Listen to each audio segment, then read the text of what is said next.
So Arjun started a new series on his channel. This series is like, is this fascist? It's really interesting because he's doing modern real world movements, historical movements, and fictional movements.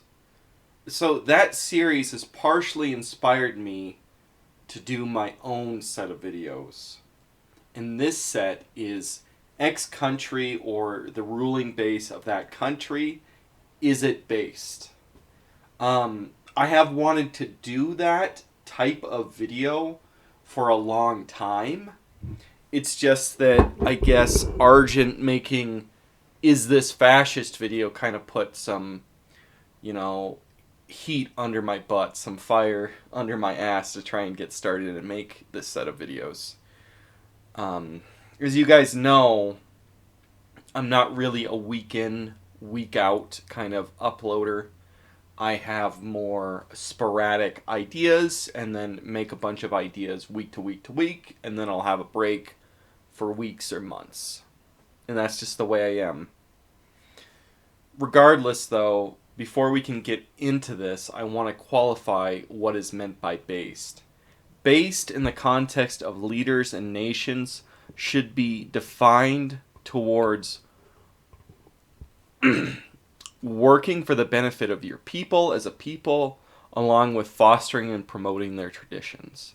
So, in this series, while I am a Catholic, and I do view Catholicism as the only route to salvation, in the context of these videos, I'm viewing based as something which promotes the traditional culture, like, of your nation. So, if we're going to look at China, what promotes traditional historical Chinese culture is based there.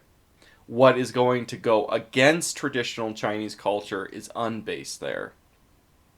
So the system and state of actions of the leaders in the state are all going to be reviewed in relation to the goals of the promotion of perennialist values and the general well-being of the primary ethnic group in that nation. So what is based in India and is not necessarily going to be is based in China or in Saudi Arabia or Russia, the United States, and so on, but it's going to be pretty similar because really it kind of goes down to a few underlying set of values, which are really, is the family, the way that the family has been run, is that going to continue in the future? Are we going to move towards more social liberalism?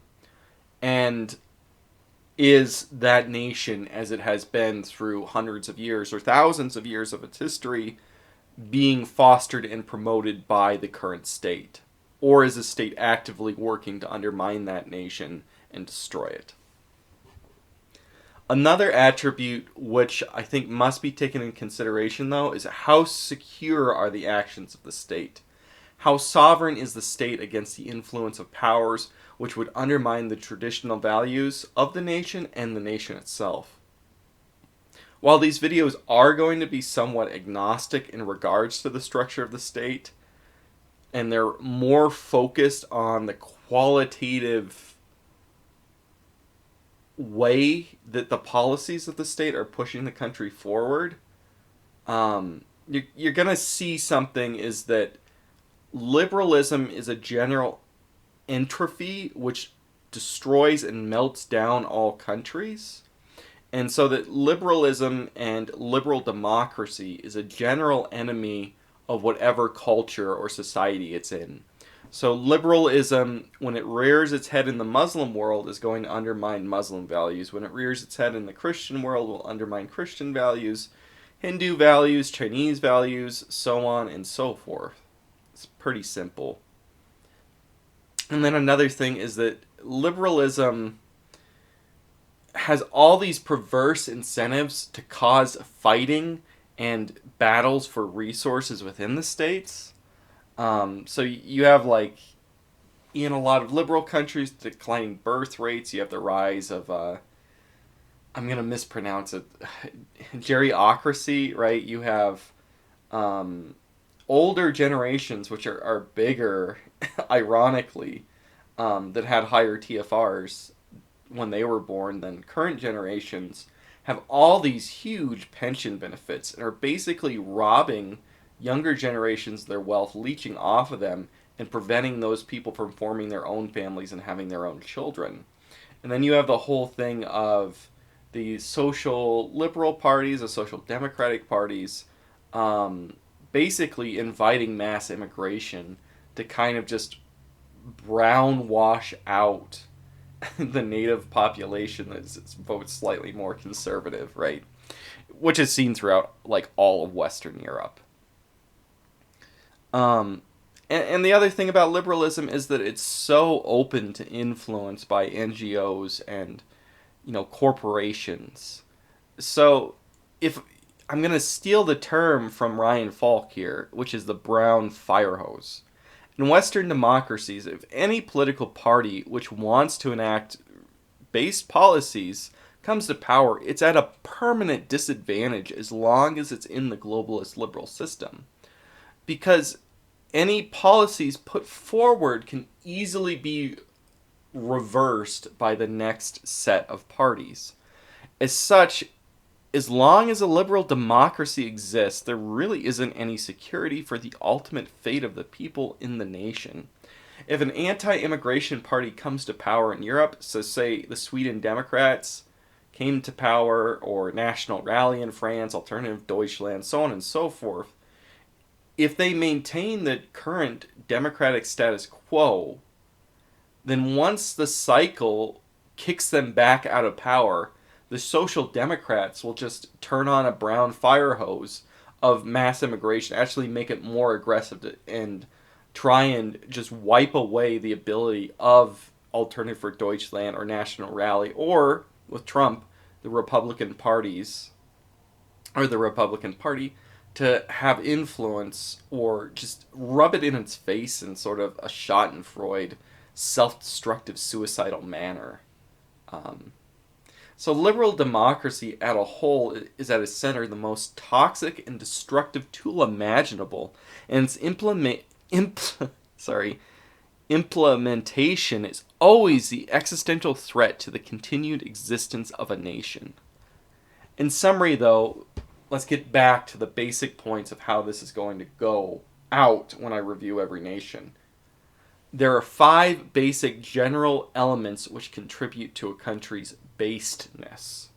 These are support for traditional families, support for the general welfare of the primary ethnic group of the state, support for the continued existence of that ethnic group and its inheritance, promotion of the traditional culture of that ethnic group, and finally the sovereignty and stability of that state.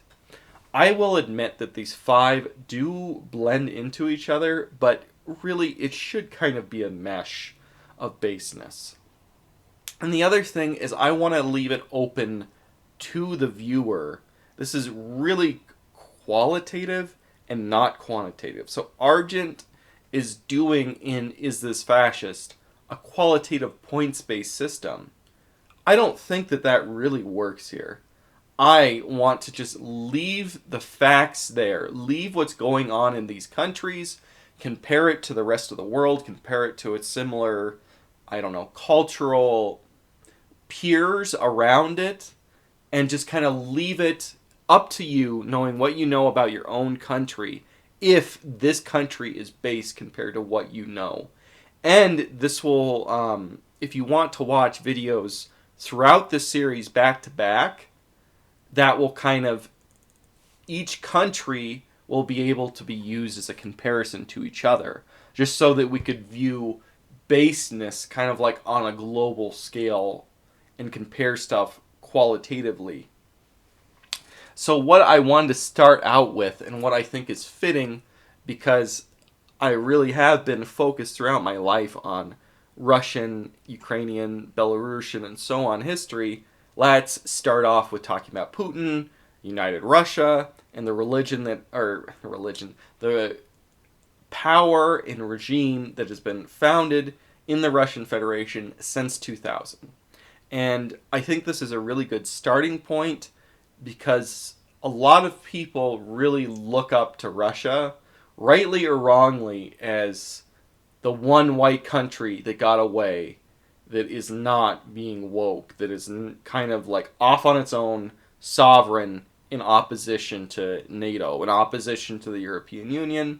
So let's look at the Russian Federation, let's look at Putin and see if he really is that based. If Russia in 2023 is based as the media wants you to think it is. So I want to start out with kind of like a general preface to what's going on, and Putin, more than a lot of other countries, really needs that, and Russia really needs that. So at the end of 1991, the Soviet Union dissolved into its 15 constituent republics after the cataclysmic failure of Mikhail Gorbachev's kind of attempts, you could really say, break it down, is he was trying to turn the Soviet Union from Marxist-Leninist state into something of like a democratic socialist confederation. And so the final death nail of the Soviet Union was when the Russian president Boris Yeltsin, Ukrainian president Leonid Kravchuk, I'm going to mispronounce stuff, I'm sorry, my Slavic listeners. I am sympathetic, but I'm kind of an idiot in pronouncing stuff sometimes. And then Stanislav Shushenkievich, the chairman of Belarus, agreed to form the Commonwealth of Independent States. And Yeltsin really is this extremely interesting and fascinating figure in the history of the 20th century, in Russian history in general. As a person, I find him far more interesting than Putin as a person.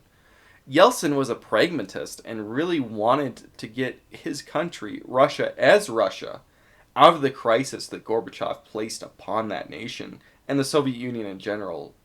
And he was trying to do that pragmatically, first and foremost. So at the same time, he did not necessarily want to have millions of ethnic Russians to become isolated. And he didn't want Russia to be stuck in much more indefensible borders. But over and against his like will to power, if you will, and what he wanted to do, which is establish a non-communist Russia, then so be it. If he's going to take that mixed bag and take those really bad downsides at the cost of a non-communist Russia. So once the Soviet Union was gone, the Russia of 1992 faced a series of colossal crises. There were now multiple foreign states which were using the currency, the so-called ruble zone. And Russia had no control really of its currency because of this. And so it has, right out the gate, it has a massive currency problem. And Gorbachev created a economic depression. We really think that Perestroika and Glasnost and these economic policies were, shifting Russia towards the capitalist system it is today. That's not really the case. It made the communist system a lot more dysfunctional, and that's what played into the unpopularity of the government. Is that he allowed there to be this independent media, which would attack the government at the same time that he generated the largest depression since the Civil War, really. Just idiotic policies. Clearly, it led to the collapse of the Soviet Union. So Yeltsin inherits this mess, plus his country split up into 15 pieces. This former, weird, fucked up command economy now is split up. All its constituent parts are lying all across 15 different nations. And now he's got to switch that into a market economy. He's just got a bad hand he's dealt with, but he chose that with his will to power. And now he's also, as Russia, he wants to try and maintain his influence in those former sister republics of the Soviet Union, which are now independent nations. And he really has to do that because the Russians were still the most educated, generally the most educated ethnic group over the Central Asians and the Caucasus and so on, within all those areas. So he's got to kind of protect the Russians in those areas, which are still substantial ethnic groups in like Central Asia and like the Baltic states to this day, and try and protect them through maintaining influence over these countries that just broke off from the Soviet Union. And then on top of that, you got to prevent any further disintegration from the borders of the Russian Federation, from separatist groups within. And then on top of that, you have to create all new stable institutions of the state too. Yeltsin, first and foremost, a pragmatist, then a Russian nationalist, and then lastly, a liberal, had mixed results when he was in power from 91 to 99. Despite the ill-advised nature of shock therapy and the general economic devastation that existed through the 90s, after 1998 and the financial crisis in Russia, when they devalued the currency and they just gave up on the national debt, that led to a pretty clear and rapid economic recovery that Putin inherited. Yeltsin, despite being something of a liberal and moving the country towards democracy, saw stability as more important than liberalism and democracy. And ultimately, during that constitutional crisis of 93, he would rather destroy democracy and fire on the parliament than watch the country dissolve into a civil war or lose power himself. So he was facing off in the Supreme Soviet, which was the legislative body that the Russian Federation inherited from the Soviet era. This grand coalition of far right-wing parties and far left-wing parties were united to try and overthrow Yeltsin and what he was doing. And if they took power, it would make stuff worse. Maybe it would be better decades later. But Yeltsin had way more balls than Gorbachev was. And so why, Deng Xiaoping massacred people in Tiananmen Square to keep the country stable, prevent the Communist Party from being overthrown. Gorbachev didn't have those balls. Yeltsin did his own Tiananmen Square in 93. And the Russian Federation exists to this day because of it. He thus ended Russia's chances for democracy by saving the state which was trying to push forward democracy, ironically. So Yeltsin created a super presidential system following that crisis in which the president had really substantial powers over the legislative body. Putin has, of course, inherited that system. He's toyed around with it. He actually initially increased the presidential power, but the latest constitutional referendum actually is interesting because Putin kept increasing his power and then he took away his power. Now, right now, the legislative body, the Duma, can't push back against Putin as it sits today. But after Putin passes, could it? Would Russia transform into a liberal system? We'll get into that further down. And though Putin inherits this system, it really is still kind of weak until Putin takes power, because the system that Putin inherited, the regions, all the separate areas of this federation, they have a lot of power over the center, and they can kind of veto a lot of stuff, and they're kind of not putting taxes forward. So what Putin does is when he takes power after the second Chechen War, he takes power and then uses that emergency to change the system so that leaders of regions throughout Russia, oblasts and so on, autonomous regions, are directly appointed from the center. And he does this by choosing people that were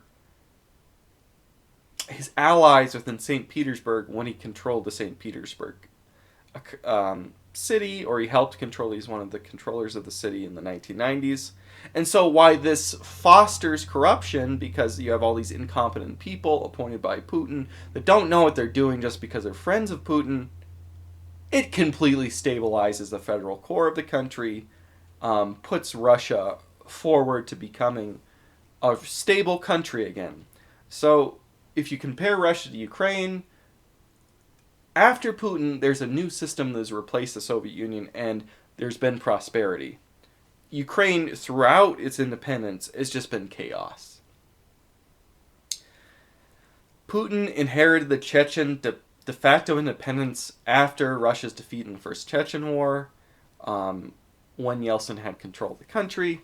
During that transition from Yeltsin to Putin, the Second Chechen War began with the apartment bombings in Moscow and the invasion of Dagestan. And this effect that the war would have would be to galvanize the nation around Putin, who was basically chosen by Yeltsin to be a caretaker and to prevent Yeltsin from, being resigning and then being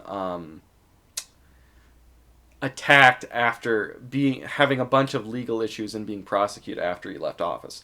Putin forgives him with the power of the presidency, and he's really this caretaker selected by Yeltsin and this dark horse. But this dark horse really steps up to the plate and gains a massive amount of legitimacy from the crisis of the Second Chechen War and the way that he handles the various terrorist attacks and his ultimate victory over the Chechen Mujahideen.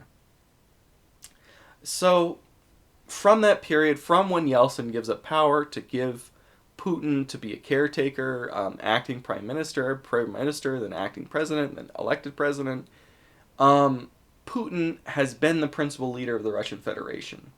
Now, he did give up some power in 2008 to 2012 and then co-governed with, I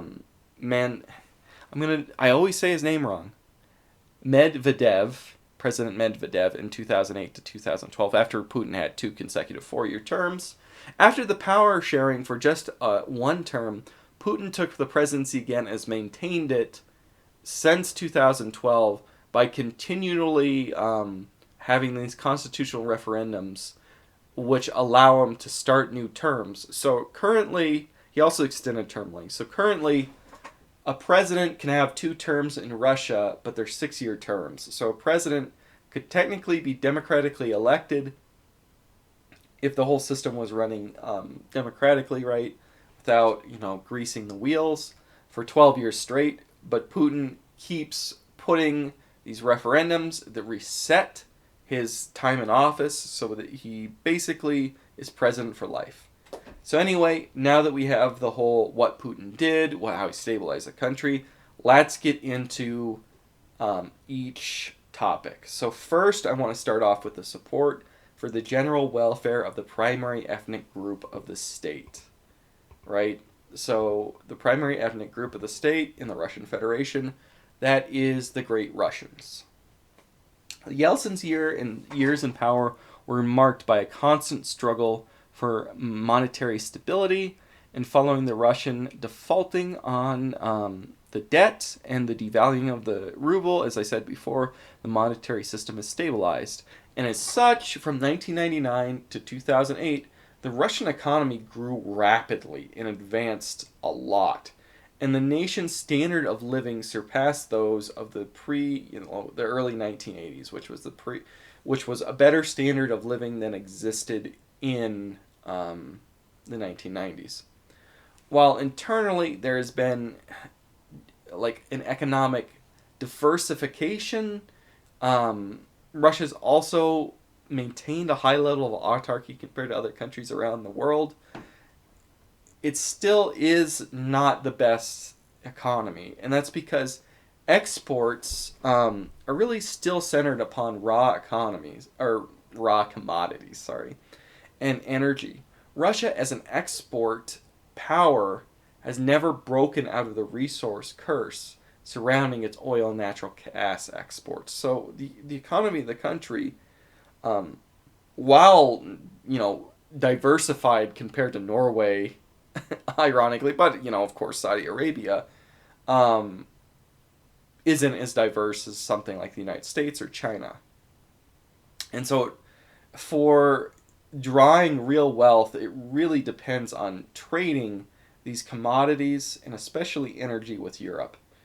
And so following 2008, the country went into the recession. Of course, it wasn't as bad as that felt by Europe, Canada, America, the rest of the Anglosphere, and so on. But it pushed Russia back. it recovered slightly faster than them. As it was recovering, it stagnated, but it started recovering faster than the other countries, or the countries of the Western world, and a lot of the world. But it hit a massive snag in the year 2014. So Russia really looked like it was on the way out of the middle income trap, and then something big happens, and you know what that is: the EuroMaidan revolution in Ukraine. The EuroMaidan revolution in Ukraine is now this defining feature of Russian history, and even more so, of course, for Ukrainian history. And Russia has all these, there's a continuum between Russia and Ukraine that doesn't break. And if it does break, or what breaking it has, it's inside of Ukraine's borders. Because Khrushchev, and before him, Lenin and Stalin and the early Bolsheviks, they were not pro-Russian nationalists. They were pushing forward this minority state, this affirmative action empire over the Great Russians. And so their ethnic Russia is behind and not contiguous with the Ukrainian-Russian border. So Russia really seeing this anti-Russian sentiment popping up in the Orange Revolution in 2004 and the Ukrainian Revolution, or Euromaidan Revolution, and, totalitarianly, the most totalitarian title I think I've ever heard in my life, Revolution of Dignity, which the government in Ukraine calls it, really forces Russia. They have no other choice than become involved. And that means that they're going to suffer these sanctions from NATO, from Europe, and that is going to fuck up the Russian economy, put it in permanent stagnation, which it's been in to this day. It must be remembered, though, getting out of all this stuff, Russia is a quasi-landlocked nation with no warm water ports, and that means trade with the outside world is pretty difficult for the country. It has a severe continental climate, which means that it must have higher costs to maintain its infrastructure compared to many other nations around the world. Russia is also very sparsely populated, and that adds to a lot of its infrastructure costs compared to other countries. As such, Russia has always faced an uphill battle in trying to get itself the same comparable living standards of those of Western Europe, and has throughout its entire history has always been poorer than Western Europe. Now, continuing on to the support of the general welfare of the primary ethnic group, I want to touch on alcoholism, which contributed to the worst part of the 1990s, the Black Cross, which is where you have the collapse in birth rates, men are dying in their late 50s on average, and, general depression, suicide, divorce, that's playing into it a lot, but a huge contributor is the alcohol problem. And Russia really has, one of the worst alcohol problems in the world, period, or in world history. And that alcohol problem in the 1990s was just terrible in Russia. And Gorbachev made the situation worse by pushing forward prohibitionist tenure when the country was really dependent upon all this vodka tax. So vodka consumption doesn't go down and the government loses the tax. How does Putin deal with this? Well, he puts out a campaign to switch Russia from being a spirit-centric nation to a beer-centered nation. And that switch has increased Russian health outcomes. It's increased the life expectancy all across the board. And the reality is, if you're going to be a fucking drunk, it's a lot better to get wasted on beer because you're not going to be dying. You're not going to have your stomach pumped. You can't drink yourself to death on beer because it's such a lower content. Plus, it's, you're going to bloat yourself and you're going to piss out the alcohol anywhere way before you're going to drink yourself to death on vodka, right? So it's better it's better to be a nation of alcoholism with beer than a nation of alcoholism with liquor. It's just a truism. Another thing I'll briefly touch upon is that Putin from the 90s inherited a high homicide rate, and actually the homicide rate in Russia has decreased throughout his tenure, steadily. Now, probably the most important thing of all for Russia, support for traditional families. Russia consistently ranks as one of the nations in the world with the highest divorce rates. I think it's at number 2. Kazakhstan actually is the highest in the world. There's seemingly been no incentives by the government at all when the government is supposedly pushing itself rightward. And the West is like, look at Russia, look at that evil neo-fascist state. Well, if they're neo-fascist, then why the fuck aren't they trying to promote traditional marriage? Why are they doing nothing to combat the second highest divorce rate in the world? So it took me a long time to get a lot of these numbers, but in 2018, something like 65 out of 100 marriages ended in divorce. It's difficult to tell how common illegitimacy rates in Russia are. The best number, though, that I could find was 44% of all births in the Russian Federation in 2012 were illegitimate, but that had actually diminished from 2002, where 54% of births were illegitimate. That means that Russia is actually kind of at general parity with Europe in terms of illegitimate births. It's slightly better than a lot of countries. Like, it's a lot better than France or Sweden. But it is really just terrible on divorce. Now, let's get into a topic of extreme controversy. Russia's birth rate. Western sources, particularly these jingoistic sources from America, always spill a billion gallons of ink talking about Russia's declining birth rate, how Russia will decline and disintegrate because of it having a low birth rate.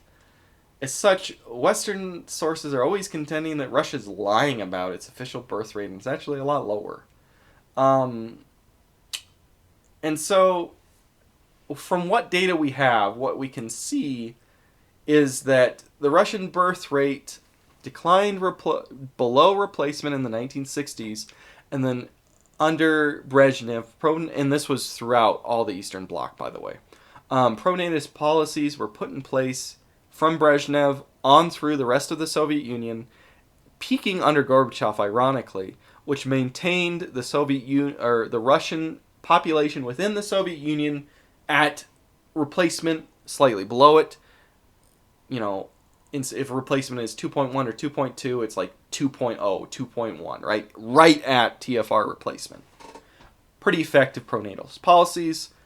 The economy collapses in the 90s.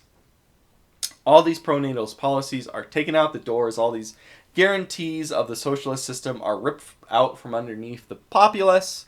So in the Soviet Union, there was this huge birth rate slump between the 1990s and the early 2000s, with the lowest TFR of Russia going to something like, TFR is total fertility rate, by the way. So roughly that means the amount of, per each woman, how many kids she is having per each woman. So in 1998, the average Russian woman was going to have 1.2 kids.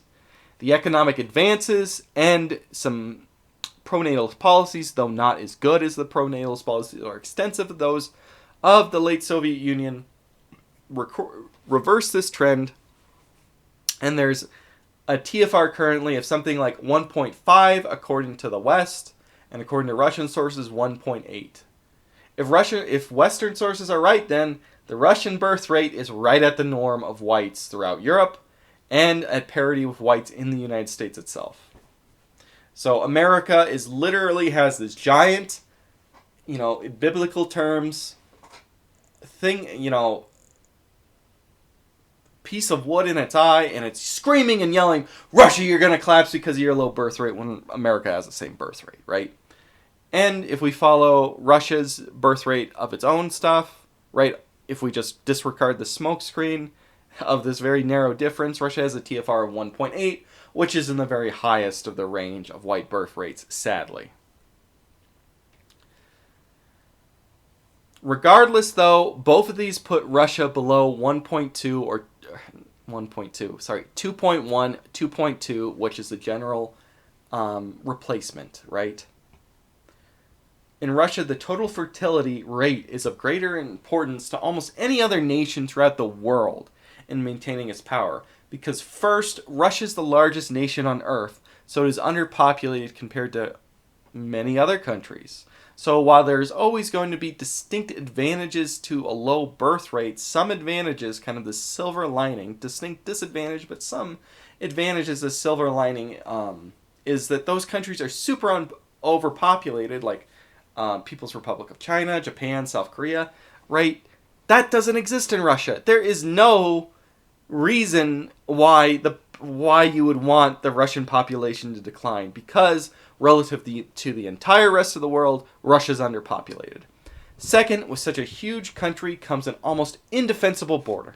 Large swaths of the Russian border are not natural and simply are lines drawn over steppe or desert.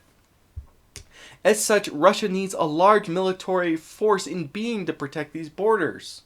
And that military force in being requires a large population.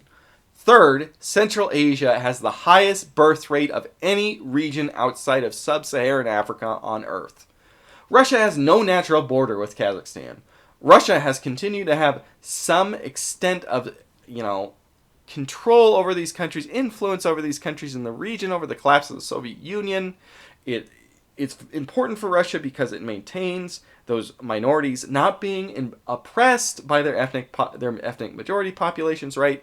It maintains Russia's control over their natural resources to a certain extent and maintains Russia as a great power. But if Russia declines in terms of total population of those countries that have much higher TFRs, then Russia's caesarity will diminish. Russia will cease to become the great power which it is to this day. So let's talk about this. In 2021, Russian births were 1,397,456. That's less than Afghanistan, which is about 40 million people. Russia has like 145 million.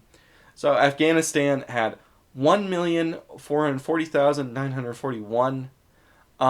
The former states of the Soviet Union, the other independent Central Asian states, the one at the second highest amount of births was Uzbekistan, which was at 802,875. So Uzbekistan's TFR is something like 2.9 children per woman. So if current trends remain, Uzbekistan will soon have more live births than Russia per year, or equal. So in the coming age of deindustrialization, invasions from steppe peoples who have had this great increase of births opposed from any other country other than the sub-Saharan countries of Africa has remained high in the industrialized world, means that in a deindustrialized world, these people will once again become steppe invaders, which will devastate Russia, devastate China, devastate southwards into Pakistan and India, right? You would have the same repeat of that kind of thing because these people are crammed up without the ability to feed themselves. And what are they going to do other than see the empty Russian expanse north and take away non-European Russia? So that is a grave threat in the deep term, the long term that Russia faces is, Uzbekistan marching up and becoming a new Mongol empire. I guess a new Timurid empire, right? Anyway, if Russia wants to continue to be a great power in the coming age, all it really has to do, though, is increase its population rather than just maintaining it. The pro-natalist policies of the state, its financial benefits, its tax subsidies, its long maternity has created many marked improvements in the country, but that's really just a beginning. If Russia really wants to arrest its depopulation, it has to shift towards the right and place women back in the home, push that divorce rate down, as well as the illegitimacy rate. Overall, women need to be getting married earlier, and they need to stay married. Then they will have more kids. Only after they have children should they begin to join the workplace in any meaningful degree. And especially, they should not start higher education before they are married and have had children. Higher education, I think, for women is the greatest depressant of TFR and birth rates across the board, period. That is the underlying reality of the decline of birth rates and denial of the factors of traditional marriage, of stability of marriages, and of women being in higher education throughout their highest levels of fertility. If you are ignoring those things, as Russia is doing, and Hungary as well is doing, you are just dancing around the issue of low birth rates. Okay, let's change gears a little bit. Russia in the 1990s had an extremely high rate of abortion. The Soviet Union was the first country in the world to legalize abortion. Stalin, though, banned this practice as part of his own pronatalist policies. Then Khrushchev re-legalized the practice in 1955. And that was a key contributor to demographic decline, which has never been addressed by the pronatalist policies of Khrushchev and his successors. The culture of abortion which existed in the Soviet Union was inherited by the Russian Federation, and that was one in which abortion acted as the primary method of contraception. During the 1990s, abortion began to decline, though, as more means for contraception became available. Since Putin's rise to power, the pro-life culture has risen within the Russian Federation. In 2011, elective abortions were restricted to the first trimester, victims of rape were restricted to the second trimester, and the health of the mother were still open throughout the pregnancy for abortion. Multi-day mandatory waiting periods were installed. Firms which provided abortions had to devote large shares of their profits to anti-abortion campaigns. Restrictive laws were placed upon illegal abortions. So with these laws in effect, they were more restrictive than the laws throughout most red states in the Roe versus Wade period of the American abortion laws. So in 2006, there were 1.6 million abortions in the country, and in 2020, there were 450,000 abortions, a substantial decline. Gay marriage is constitutionally banned within Russia. Public displays of homosexuality are largely outlawed following the new laws of 2022. In 2019, a poll revealed that opposition to gay marriage was at 87%. It really seems that support for homosexuality, support for LGBT, and so on is declining in Russia, actually. Sodomy was decriminalized in 1993. They haven't changed this law. It was illegal from Stalin until that point, though. Transsexuality is allowed. Changing your gender is legally allowed. Adults can receive HRT with prescription from mental health providers. Homosexual men are allowed to donate blood in Russia. Gay pornography is banned wholesale across the country. Distribution of pornography is actually severely restricted. Transporting pornography holds a fine of hundreds of thousands of dollars across local borders in the country. Most of the major Western porn sites in Russia are IP blocked. The general rule is that the creation of pornography and its distribution is banned there, but looking at it is not. So there you have that. Is Russia based? Support for the continued existence of that ethnic group and its inheritance. Many Western observers are unaware that Russia has one of the most liberal immigration policies on earth. If you are a resident for 5 years and speak Russian, you can become a Russian citizen. Anyone working for a Russian firm can stay in the country indefinitely. So in 2022, 1,626,308 nationals of Uzbekistan were living within Russia. About 1,260,000 nationals of Tajikistan in Russia. 680,000 nationals of Kyrgyzstan. About 600,000 nationals of Ukraine were living in the country.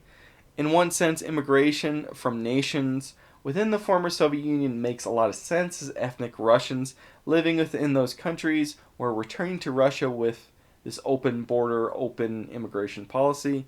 Yet, as Central Asian births continue to increase in relation to Russia, the policy is becoming similar to the low-skilled mass immigration of third world peoples to Europe, displacing the native population. Russia has its own problems with illegal immigration as well.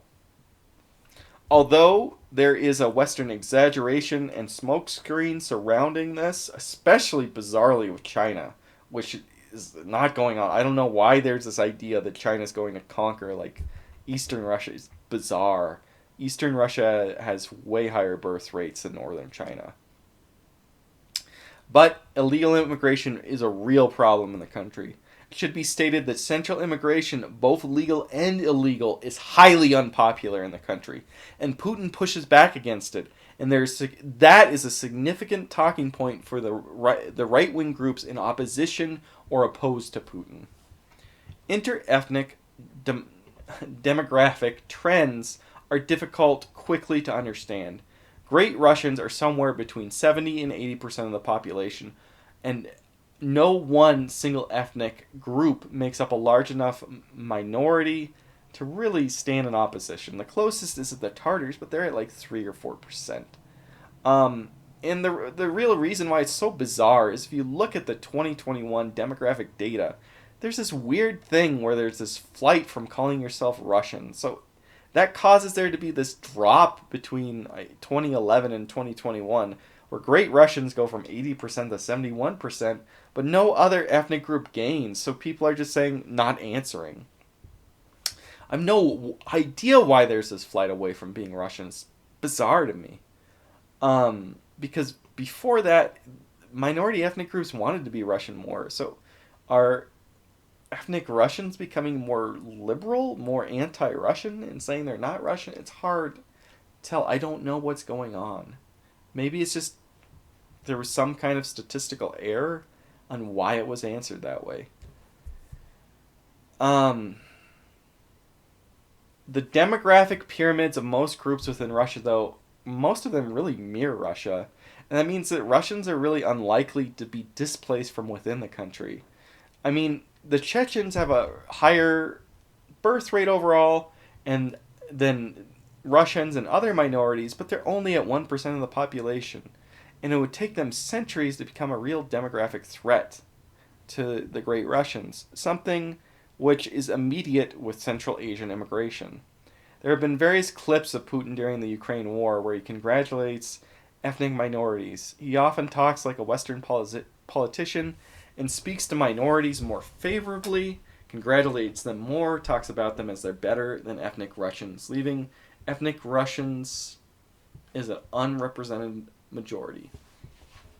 In short, Russia's internal demographic problems don't displace Russians as the primary ethnic group for a very long time. The ethnic groups, which do have higher birth rates, are much lower, and their threat will take centuries for it to play out.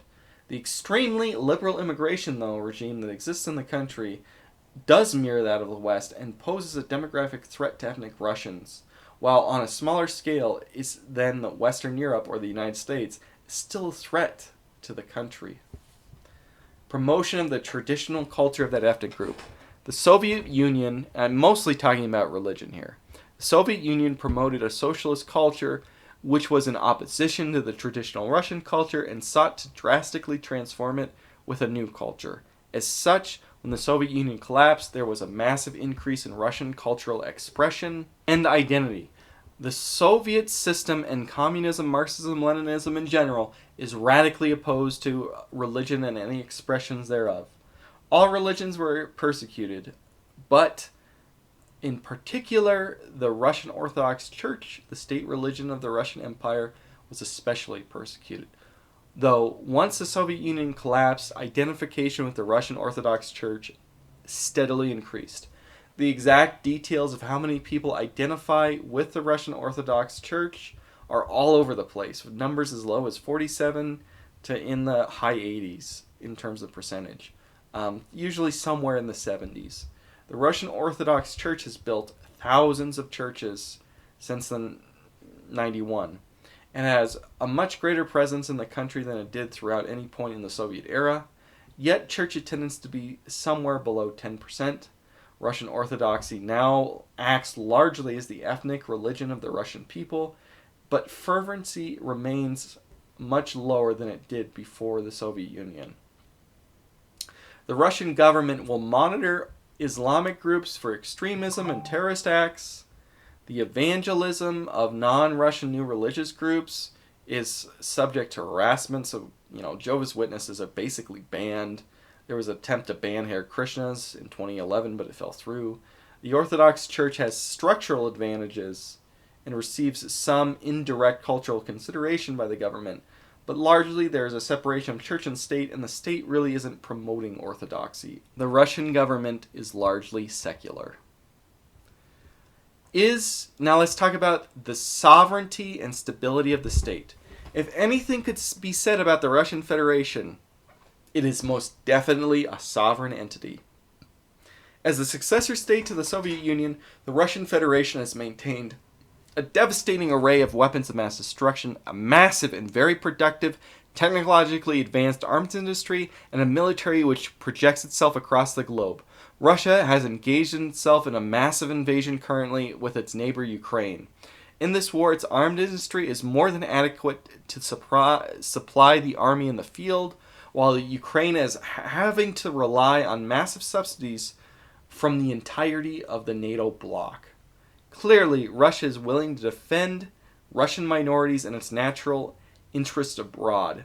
I don't want to comment in this video on the ultimate fate of Russia in that war, though, as I feel that the fog of war, more so than any other conflict throughout my lifetime, is eminently thick in that war. Now, how stable is the Russian state? As I stated earlier, the appointment of the St. Petersburg group, the St. Petersburg men, came at the cost of the corruption and incompetence, but it pushed the state to be more centered around a federal core of Moscow. Putin prosecuted some of the more ambitious oligarchs during the beginning of his reign and stabilized the country. This caused many of those oligarchs to flee and others to take the knee. Putin has controlled the country for so long that he has made his own oligarchs that are loyal to him, with the free primary TV channels state-owned or near state-owned. There is censorship of the media against anti-Putin or anti-Russian sentiment. It's not particularly anti-Russian in a way that it actually would have been in the beginning years of Gorbachev, which is kind of interesting to think, is that Gorbachev and the government within was very critical of Russian history and very critical of the government in a way that does not continue today, which was similar to Western nations today. The firewall over the internet is also important to keep the threat of the media from influencing the people and pushing towards an overthrow of the government, something like a colored revolution at bay, and it remains really negligible for the foreseeable future, though, as long as Putin is alive. Protests are essentially banned and quickly cut off the bud for those against the government, and most for the policies of the government. And it's really only allowed when the government explicitly promotes it and pre-organizes it. For the near future, then, the Russian state seems quite secure. The question is, what happens in the medium term? The system which Putin has built in Russia rotates around him. Once he is gone, what does the future hold? While there has been never a peaceful transfer of power to allow opposition party in the country, Putin seems, for all intents and purposes, to be a president for life. With Medvedev seemingly being the successor, as he shared power with Putin in 2008, 2012, and his 13 years as junior. So he seems a clear successor. But what will happen after Putin dies, and what will happen after Medvedev is gone? United Russia mainly seems to me as a vehicle for Putin's power and connections rather than a party with a substantial identity that, like the Soviet Union and the Communist Party of old, which exist in most single-party states.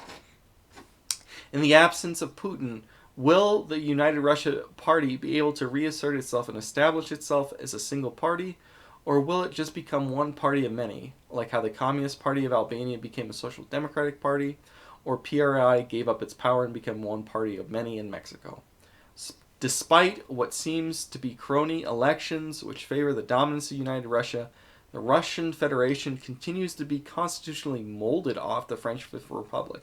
Once Putin or Medvedev as a successor passes away from the scene, there is a clear trajectory for Russia to become a fully democratic state, with multiple registered parties and a system based on the French Fifth Republic. One would assume that Russia would then continue down the road of being a normal European nation like any other. For despite the screeches of the media in the West and Russian complaints of Western degeneracy, the Russian Federation has not created a different system which can stand as a counterexample to the West in the way that Marxism-Leninism of old in the Soviet Union did, or even countries like Iran or Afghanistan do today in the Islamic world. The system, while not completely morally bankrupt, its opposition in the West is built on a particularly unstable foundation from which to oppose liberalism in the modern world. At its core, it surrenders to the ideological hegemony of liberalism and is nothing more than a failed democracy. It could easily become a full democracy, a liberal democracy that is, and join the globalist order in the medium term, and all the advances of being based which Putin and United Russia made would be lost. Now, with the facts at your hands, I ask you, do you believe that Putin, United Russia, or the Russian Federation are sufficiently based? Russia is essentially very similar to most of the countries which make up the West, albeit doing somewhat better in the base department. These are problems of scale rather than problems of difference in kind. It is a modern industrial state with a low birth rate, albeit that slightly higher than Western Europe. It compensates for this like the West by taking in immigrants, in this case from Central Asia, against the wishes of its native people. It has the social mores of an American red state from the 1990s, albeit with a much higher divorce rate, though, and a much lower church attendance. It's maybe right now guided by a de facto autocrat, but the underlying power is the same as the powers which the President Macron of France holds. Now I ask you, is Russia based? It's up to you to decide.